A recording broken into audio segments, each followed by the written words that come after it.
Hare Krishna, Namaste.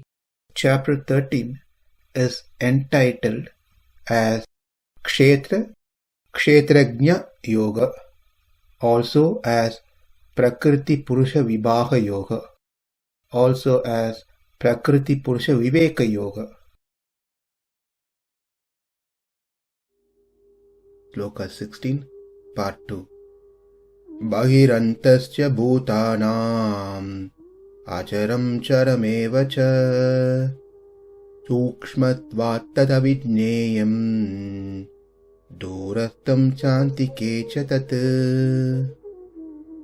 Past few slokas we've been seeing in two parts. First, representing the Paramatma, and the second part, how the same applies to Muktatma. In the previous session, we learned that the Supreme Truth, that is the Supreme Lord, exists outside and inside of all living beings. Also, as moving and non-moving. How? Because he is subtle. He is beyond the power of material senses to see or to know by anyone. Although far away, he is also near to all of us. Such a Lord can be perceived by the process of bhakti alone, not by any other means. Now let's see how this sloka applies for the Muktatma as well. The Muktatma exists outside the elements. Here, bhūtānām is interpreted as the elements, 5 elements, panchabhūta, earth, water, fire, air, ether. So the Muktatma exists outside these elements, that we know, because they are liberated, and is also inside, meaning as it desires, it can take any forms, any body. It can be without movement, but can also move. It is because it is extremely subtle. Those who are devoid of the qualities that's been mentioned earlier, the 20 qualities, for such people, the soul, Atma, is far, far away. And to those who have these qualities, possesses these qualities, the Atma is nearby. Let's go line by line to understand further. Bahir antaś bhūtānām.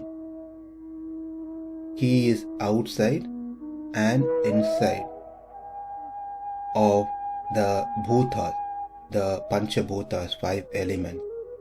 In the liberated stage, the Muktatma is beyond the Prakriti. He does not fall into the realm of Prakriti, the material nature. He is outside the Prakriti. Liberation means going beyond the Prakriti. Therefore, the Panchabhutas, which comes from Prakriti, is not touched by the Muktatma. Hence, they are outside the Bhūtānām, the 5 elements. In other words, they are outside the Prakriti. Since the Muktatma has the ability to take various forms and bodies they desire, they can come inside the Prakriti. But unlike the Baddhatma, when they take the form, it is not because of their karma they take that form into the bhutas, into the 5 elements, take a body, it is simply because of their sankalpa, because of their will. They take various forms as they desire. Next, acaraṁ, charamevacha. Caram means movements. Acaraṁ means no movements. He moves and he doesn't move. When the Atma resides within the body, he walks using the legs, he lifts things using his hands, he can see things with the eyes, he can hear with the ears, and so forth. Therefore, caram, he moves, meaning when he has the body, he can walk using the legs. When having no body, does not walk with the leg. That's a important point to note here. He can still walk, but he does not walk with the leg when he doesn't have the body. Which means he can do the same activities that he was doing or that he can do with the legs. Now without having the leg, he can exercise just by his will, sankalpa. Therefore, acaraṁ. So he can move and he does not move.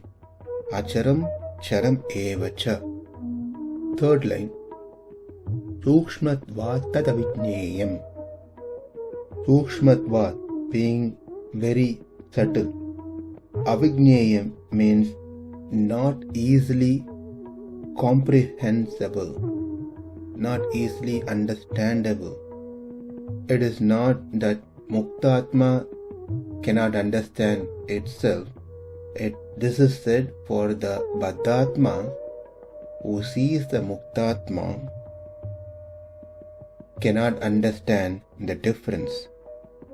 Although it exists inside the body within the panchabhūta, it is extremely subtle and hence the baddhātma cannot easily comprehend that it is distinct and different from the body. They can't even understand themselves that they are different from the body, and obviously they cannot understand when the muktātma exists in the body that they are different from the body. Swami Ramanuja, in his commentary, he says it is ati sūkṣmam, whereas Krishna says sūkṣmam, and Ramanujacharya, he adds ati, very subtle.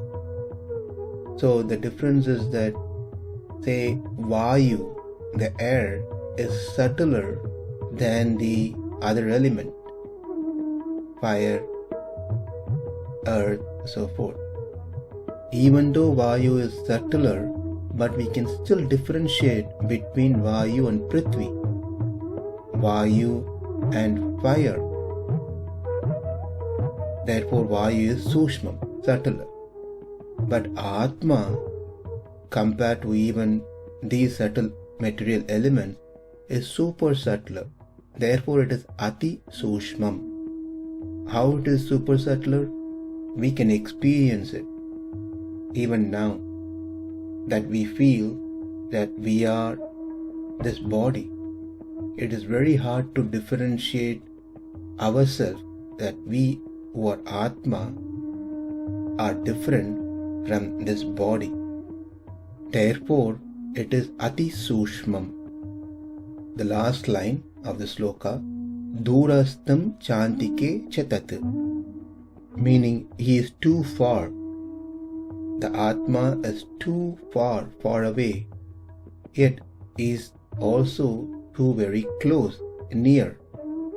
That is, to those who are devoid of 20 qualities that has been mentioned from sloka number 8, 9, 10, 11 and 12 of this chapter. For those people, the Atma principle is far away, too far away.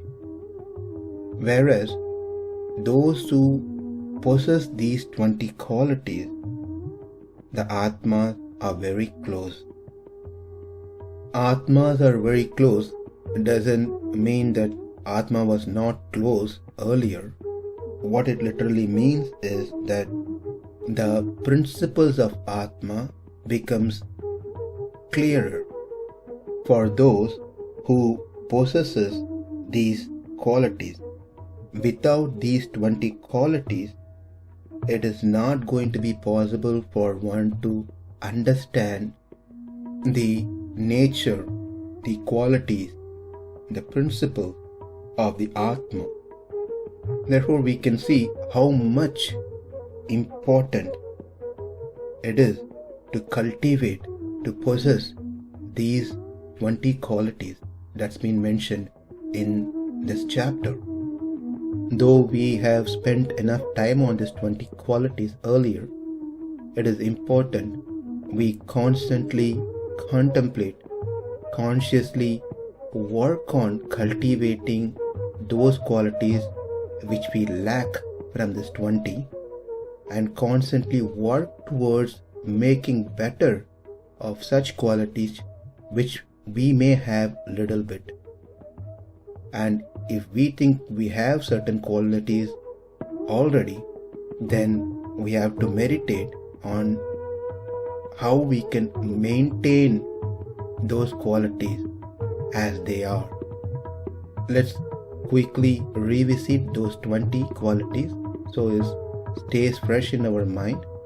And we also try to meditate on this 20 qualities. First one, amanitvam, being humble, servant of servant of servant. It is not just simply saying that not to think oneself to be great, rather not to think others are cheap. That is an important aspect of amanitvam. Due to our birth, high education, wealth, we should not treat others badly. Number 2, adambitvam, dhamba, being pride, doing certain things for the sake of receiving praises from others. That is called dhambam, whereas adambitvam means doing dharma, doing religious practices not out of pride, not to receive name, fame and prestige, but doing just as service, just as duty, not to be recognized by others. Adambitvam. Number 3, ahimsa. Himsa means tendency to hurt others, whereas ahimsa means not putting others into a distress condition. We should not become a cause for others' mental, physical distress. Meaning, by our thought, by our words, by our action, we do not commit any violence to any living entity. Number 4, kshantir, tolerance, being patient, being peace even when there are chances for one to get triggered. That is called kshantir. It is easy to practice patience and tolerance when there is no any reason, triggering factor. But what has been told here is when there are high reasons for us to get agitated, to get angry, to react due to whatever the triggering factor may be, but still a person remains in peace, in patience, tolerating the activities or the event that's happening or causing him to get triggered. That quality is called shantir. Number 5, arjavam, simplicity sincerity, being straightforward in our thoughts, speech and action.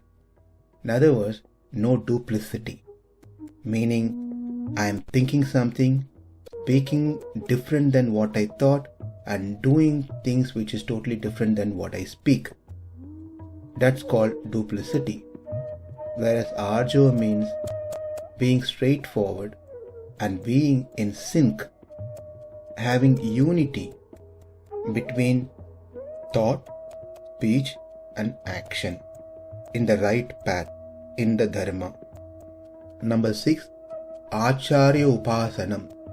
One should approach a bona fide spiritual master, serve the spiritual master submissively, and inquire and learn from the spiritual master. It is the spiritual master who imparts the knowledge to the disciple. So this is an important factor for those who are on the path of spirituality, who wants to progress towards the Supreme Lord.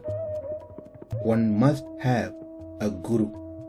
It is not optional, it is mandatory to have a guru to progress in spirituality. If we don't, it's another way of showing our egoism, or we are fearful of taking further step. That's all it means. But none of this is going to be a solution, an answer. It is a must. It's an important quality to have a guru. And just having a guru is not sufficient enough. One should serve the guru through physical means, through the instruction that we receive from the guru. Simply having guru and saying I too have a guru is like we having various photos in our room. Guru will be in another photo, having no importance otherwise.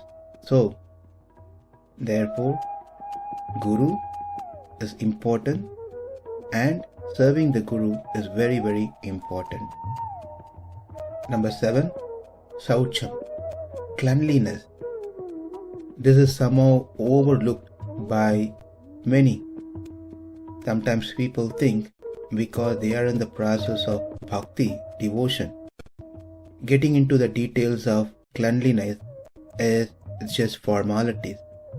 It is not important. It is being fanatic. But none of those things are true. It is very important to be clean in mind, speech and body. Number 8, dhairyam, faith and determination in the Shastra, having complete faith in the Vedas, in the scriptures, not being convinced by those who does not believe in Vedas, being steadfast in the understanding of the spiritual subject matter that comes from Vedas.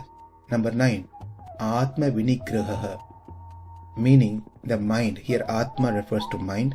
The mind must be turned away from everything other than Atma. The focus and priority should be given to Atma, not to other things besides Atma. Those are 9 qualities we learned from Sloka number 8. In Sloka number 9, 3 additional qualities. Number 10, Indriyarteshu vairagyam, detachment from the things that is understood through the senses. Shabda, Sparisha, Rupa, Rasa, Gandha, those things. Meaning not get pulled by the impulse, by the attraction of the senses. Indriyarteshu vairagyam. Number 11, Anahankara evacha, not thinking oneself to be the body. Having clear understanding that Atma is different from the body, anahankara. If we think I am the body, then two additional problem comes. Number one, anahankara changed to ahankara, and also it becomes mamakara. Ahankara means identifying oneself with the body as I am this body. Mamakara means because of that false identification, we falsely start thinking many things belongs to me. That is called mamakara.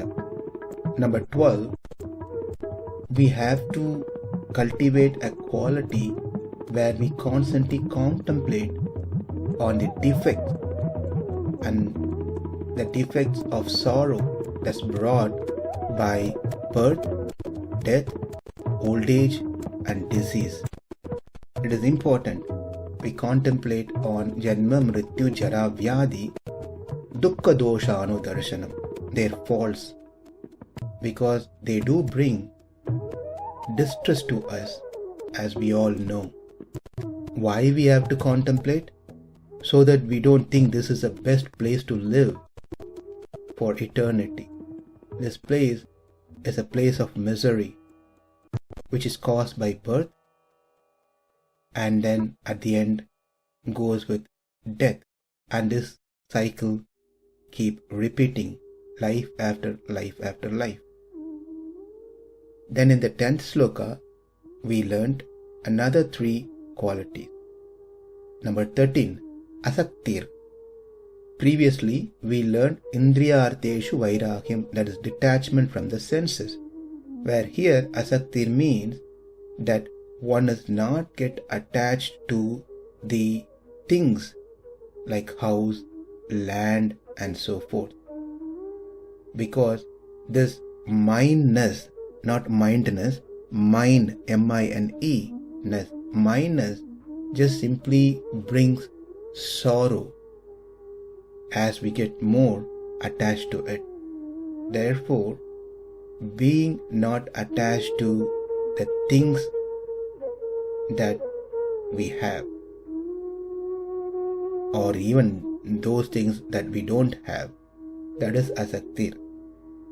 Number 14 is having the detached mood even towards one's children, wife, friends and relative, understanding that they are just instruments in providing assistance, helping us in our journey towards the Supreme Lord. Besides that, one should not have any material deep attachment. Number 15, when desired things happen and when undesired things happen, the person is equally balanced. Ishtanishto upapatyeshu nityam cha samachittatvam. At both conditions is completely balanced. And in sloka number 11, quality number 16, Mai Chanya Yogena, that is, Krishna says that one should be completely convinced that Krishna is the source of everything, of everyone. Not just the source, he is the controller. So having that bhakti towards Krishna, Mai Chanya Yogena Bhaktir Avyabhicharini, that pure bhakti towards Krishna is a very, very important essential quality. Having 19 qualities but not this quality is not possible, because these 19 qualities are bestowed to us only if we have this one quality, Ananya Yogena, a pure devotion, which means unmixed with anything else, meaning not hankering for any material gains or having mixed devotion, including the devatas. None of those things are called pure devotion to Krishna. It should be devoid of these two things, and that is called pure bhakti, ananya bhakti. and that is number 16. Number 17, vivikta desha sevyatvam. One should live in a secluded place, a place which is devoid of crowd of people. In other words, live in a place where there are devotees and deities or worship. Number 18, aratir jana samsadi, devoid of crowd, not being in any mass, in a big group. Important point to note, in a group of materialistic people. But it is important to be in the group, in the crowd of people who are sadhus. Sadhu Sangha is very, very important. And in the last sloka in the series, we learned 2 qualities. Number 19, adhyatma jnana nityatvam, always engaged in the process of self-realization. Constantly thinking about Atma, hearing about Atma, learning about Atma, inquiring about Atma. Adhyatma jnana nityatvam. Lastly, number 20, tattva jnanartha darshanam. Not just asking questions, not just hearing about Atma. It is very important that one always contemplate on those topics about self-realization.